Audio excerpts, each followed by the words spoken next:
we are back on Reading with Joan. Once again, I'm here with my co-readers or presenters. We have and Jedidah. And today we have a very lovely guest who's reading with us. Her name is Chibunmam, Chibi girl, Chibu school. She's a very lovely, sweet girl, and she's here to read with us today. And boys and girls, parents and carers, you are invited to sit and enjoy the program with us as we read together with Joan. So, Chibunmam, can you show us the book you're reading and the title of the book you're reading? That would be fantastic if you can do that first. The title of the book is 365 Stories and Rhymes for Girls. Whoa, that's a lot of stories and rhymes. Yes. I'm not going to read the whole book. I'm just going to read one of the stories out of the book. Okay, all right, that's good, fantastic. So can you go ahead now with the one you're reading? Do you have a title for the one you're reading? I lost my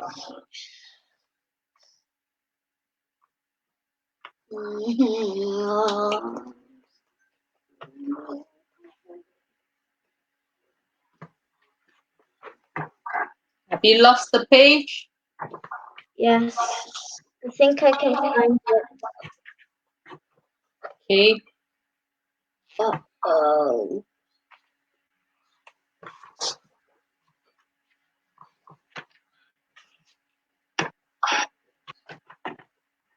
Okay, Chibunmam, while you look for it, do you want Jemmy to read her book first and then we'll come back to you? So you look for it, okay? Fantastic. So, Jemmy, can you read your book? I've lost mine. Okay. Is everybody looking for their pages today? Fantastic. I don't have to. Okay, so Jemmy is reading. Come on, Jemmy. Yeah. No. You stopped here. So, yeah. Mr. Nolan peeled his banana. And now that you know the earth is round, does it make it harder to believe in God? Christy shrugged. Of course not. It doesn't make any difference. Mr. Nolan took a big bite out of his banana. Do you know what I think? He said, but it sounded more like ooh-you-o-ot-I ink. Sir, Anna shouted. Don't talk with your mouth full. He pulled his face. Oh, sorry. Mr. Nolan jumped off his desk and quickly swallowed his mouthful. I know I shouldn't eat now, but I was really hungry. I only had a bowl of cereal for breakfast. But what I wanted to say is this. Do you understand what I'm trying to say? If God made everything, then we're allowed to explore and find out more about it. About the stars and the planets and nature. And we don't have to be afraid of what we might. We can only discover what God has really done. Isn't that amazing? There's nothing amazing about it, Luke claimed. I'd rather find out how the new roller coaster works at Thorpe Park. Do we have to come, Tom asked. Can I stay at home? Look, Mr. Nolan replied. I can't force you to come. Luke jumped up and high-fived Tom. Yes! But if you don't come with us, you'll still need to come to school, of course, because it's not a holiday. No problem, sir. Tom started to bang the desk with his fist in excitement. Messing around. IT suite all day. 2-hour break time. And in the afternoons, we'll have a new subject. Football. Sir, Matteo shouted. I would rather go to school as usual. Very well, Mr. Nolan said. I've arranged everything for you already. Whoever doesn't come will be in Miss Smith's class. Miss Smith! Tom cried out. He pulled an ugly face. Miss Smith is the year 2 teacher. She smells of coffee and cigarettes, and she has brown stains on her fingers. Oh dear. And she talks to us as if we were still babies in reception. Disgusting. Don't worry, Mr. Nolan said. I will make sure there's plenty of work for you to do. When you're finished, Miss Smith will have some extra tasks for you. She could do with a few more classroom assistants, she said. Tom put his head in his hands and let out a massive sound. Okay. In that case, we haven't got a choice. I'd rather go. That's sorted then, Mr. Nolan said. We will leave on Monday in 2 weeks' time, and we'll be away for 5 days. I'll send out a letter today, and you just need to ask your parents to sign us in. 5 days, Martin said. Sir, what do we need to bring? Clean underpants, Mattia shouted. Everyone laughed, but Mr. Nolan said, Very good, Mattia. We must definitely bring clean pants. What would he do without clean hands? He picked up a pen and wrote on the whiteboard, clean underpants. Towels? Christy asked. Do we need to bring towels? Towels, Mr. Nolan wrote. How would you dry your body without towels? With other stuff. Okay. With a hair towel. That should be our lighter. Okay. That should be like Can we read? Yeah. Towels, Mr. Nolan wrote. He rubbed his nose and squinted at the board. And a sleeping bag. Please don't forget your sleeping bag. Suddenly, everyone has suggestions about what to bring. Toffees, sir! Write down toffees! And sweets, but not cherry ones. Crisps, and a toothbrush. Clean socks, wellies, notepads and pens. Sir, I said, can I bring my telescope, please? That's a good idea, Mr. Norman said. Do bring your telescope. But I don't have a telescope, Archie whined. You can use mine, I said. Deodorant, Bert said. You mustn't bring deodorant. She looked around at a menacing look, especially the boys. Why did she say that? Mr. Nolan wrote on the board. Clean underpants, towels, sleeping bags, toffees / sweets / crisps, toothbrush and toothpaste, clean socks, wellies, notepads or a pen, and telescope if you've got one, mobile phone, clean clothes, warm jumper, raincoat, deodorant, especially the boys, and shampoo. Oh yes, Mr. Nolan said. I will need a mum or dad to help look after you, so the trip doesn't go haywire. He wrote on the board, father and mother. Or an uncle. Is that allowed? Mr. Nolan turned round. Of course, that's fine, as long as it's a trustworthy person. They'd need a certificate saying they can safely work with young people. Okay. So that's interesting. Thank you. So what's happening and what's the question you have for us today? The discussion is what would you use to dry yourself if you didn't have a towel? What would you use to dry yourself if you don't have a towel? Anybody have an idea? Ayo? Okay, let's see what she's going to say. What would you use to dry yourself? Okay. Clean clothes. Same. Good idea. Joshi, do you have an idea? Are you upside down? No, he's upside down. Well, do you have an idea, Joshi? Chibunmam, do you have an idea what you can use to clean yourself if you don't have a towel? Some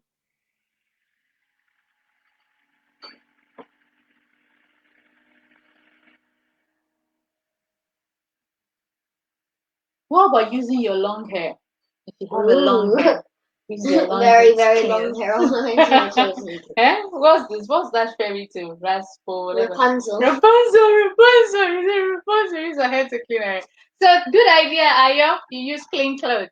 Okay, so Chibunmam, it's time for you. What's your question? Okay. What does Miss Smith smell of? What does Miss Smith smell of? Chibunmam first to raise up a hand. What's it?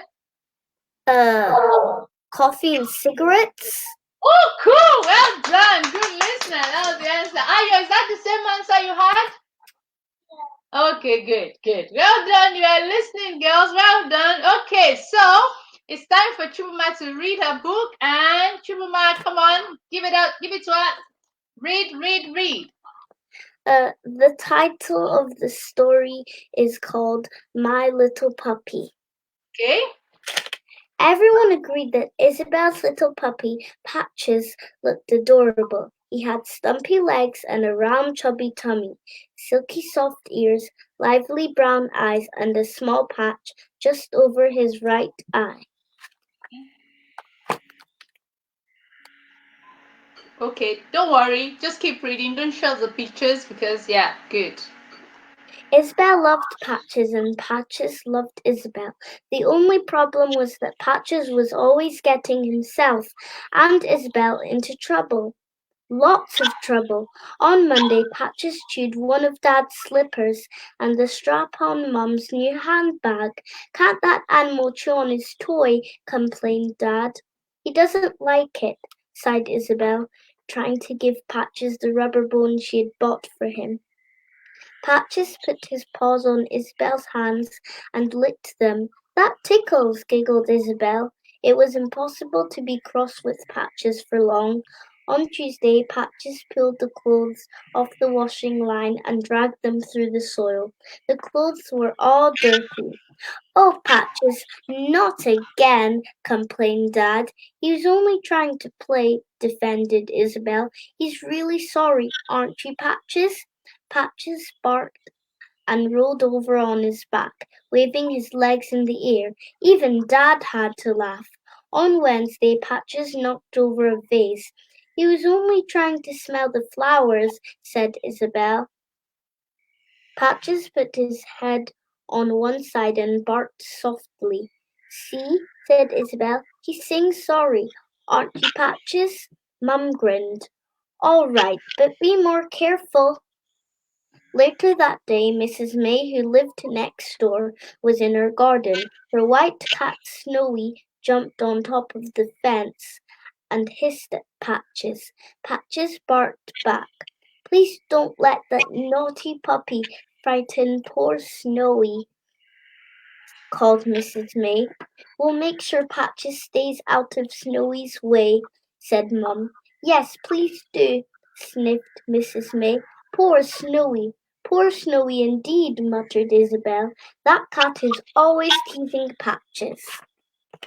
Now, Isabel, soothed Mum. Mrs. May was telling me earlier that she's lost her gold ring. I think her husband gave it to her a long time ago. She's very upset about it. And, you know, she loves Snowy as much as you love Patches. Mum was right. Mrs. May and Snowy were best friends. The next day, Isabel and Patches were in the garden with Mum and Dad when Mrs. May came out of her house. Any sign of your ring? Called Mum. Mrs. May shook her head sadly. I think I've lost it for good, she said. Just then Snowy jumped down from the fence, scratched Patches across his nose with her paw, then ran off. Snowykins! Cried Mrs. May. Naughty puss! Patches squeezed through a hole in the fence and began to chase Snowy round and round Mrs. May's garden. Isabel and her parents followed. Round and round they went till Dad caught Patches. Oh no! Look at my vegetables, cried Mrs. May, and my poor flowers. We're so sorry, said Isabel's mum. We'll help you replant them. That would be very kind, said Mrs. May. Mum and Mrs. May picked up the plant pots and the gardening tools. Dad tied together the runner bean canes that had been knocked over, and Isabel and Patches dug holes to put back some of the flowers that had been disturbed. What's that, Patches? Asked Isabel as Patches pushed a lump of soil towards her with his nose. Isabel scraped away the soil, then leaped to her feet. Mrs. May! Mrs. May! Patches has found your ring! Mrs. May was delighted. Oh, you clever puppy, she said, patting Patches' head. How can I ever thank you? And after that, Isabel, Patches, and Mrs. May were the best of friends, even though Patches still sometimes chased naughty Snowy round and round the garden. The end.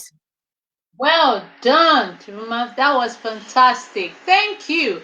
I think I was doing like this about pot touches and they were playing with their pot. That's very good. Well done for reading. Um, Can you tell us anything you learned from that story, Faith? I learned that you should never break stuff. You know, break stuff, or you should leave other people alone, right? Yeah. Yeah, you should leave other people alone. Sometimes everybody need their boundaries. Is that not what I taught you, girls? People need their boundaries. So, okay, good. Jed is going to start a new book today. Can you show us the title, the book you're reading? You're reading Porridge the Tartan Cat by Alan Dufresne. So let's show the kids at home. Porridge the Tartan Cat and the kitten and kidnap kitten. You see? Can you see that? So that's the new book. I hope it's going to be fun, but we just have some few minutes more. Can you introduce us into the book? Oh no, before you do that, we need music. We've not had music. Leave that music. Not had music for a long We've not had music for a long time, right? Okay. Okay. Oh yeah. Okay. Okay, I'm coming. All right, so let's move so that Jemmy would have space and tell us what you're playing. I'm going to play Take 5 by Paul Desmond.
One more.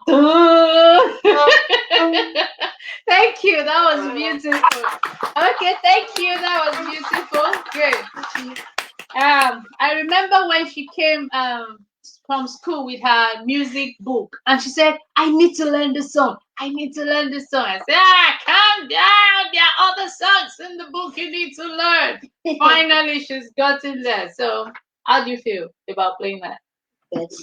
Good. Okay. So, come on, Jet, give us an introduction into Tartan Cat. Chapter 1. It's only me! Hi, I'm Porridge the Tartan Cat. Once upon a time, I accidentally fell in some tartan paste. Me, blush. Now I'm totally tartany, which is a real word I just invented. I lived in Tassie Bogle Town with the fantastic McFan family.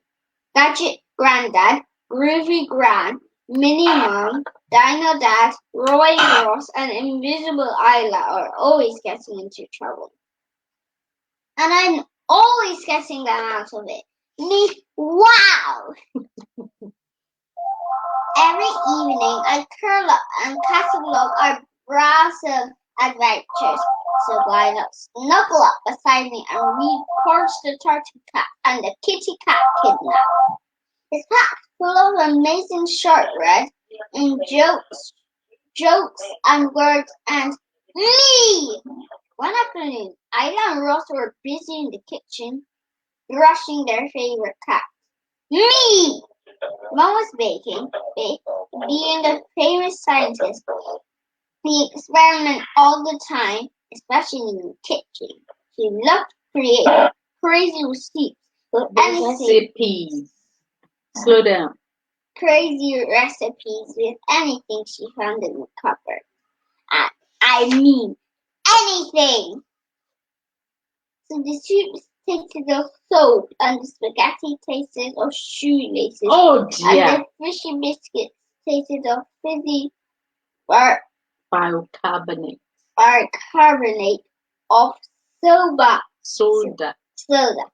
Mom put on her safety goggles and took a tray of hot super shortbread out of the oven. It smelled and Smoked like soda. You need to slow down. soldered like a crashed meteorite. Anyone want to munch my stupid shortbread? She said, chiseling into chunks. 2 pieces pinched towards the twins, who hardly stuffed them into their pockets for later. There's plenty more, said Chibunmam. Just then, Dad walked in with a magnifying glass. He loves dinosaurs. He pointed to a muddy trail ahead of him. These paw prints were made by a rare Porridge Tartan Cat. Neat. Mum pointed to a muddy trail just behind Dad. And these footprints were made by Dino Daddies. Well done. That's fantastic. Is anybody getting the drill? You can't read them because of time. Okay. Did you enjoy that story, guys? You did. Okay, so do you have any question for us? My question is, where did the twins stuff their shortbread? Where did the twins stuff their shortbread? Anybody has that answer? Okay. Ayo, come on, let's see. Where did the twins stuff their shortbread? Okay, where? Was it in the drill? No. Chibunmam, did you know? Cupboard? No. Any other person? You want to? Nah. Okay, I can give you a bonus answer. Where did Tartan Cat fall into? Where did he fall into? He said it at the beginning. That was the first thing he said. At the beginning. What's that? Well, you know it. Yeah, say it if you know it. He fell into a kind of tartany paint. Well done. That was it. Fantastic. Well You done. have to cut out the Y. All right, Tartan thank you. Okay, kids, I think I'm beginning to enjoy another story of another mischievous cat. Just like we just finished Hurricane Betty. Mischievous. It's not mischievous. What is it? Dino Dad and all the other. Okay, all the others are mischievous. Why is the real one, right? He's the normal one, and all the others are mischievous. Like eating. What kind of biscuits were they eating? Oh, Super short bread. oh my God! Spaghetti with shoelaces taste. I can't imagine. Yuck. Anyway, Ew. Soap soup and the shoelace spaghetti. oh gosh, yuck. So, kids will be able to find out what this family are up to as we continue the story tomorrow. It's going to be another interesting one. And I hope you're enjoying with me as I read with you, because I love reading and I love reading with Joan. And so, kids, we'll see you tomorrow as we continue our lovely stories on Reading with Joan. See you. Bye-bye. See you next time. If you know the answer to our questions, drop the answer down. Remember, we are ticking the box for your prize at the end of May. So we'll see you soon. Bye. Bye.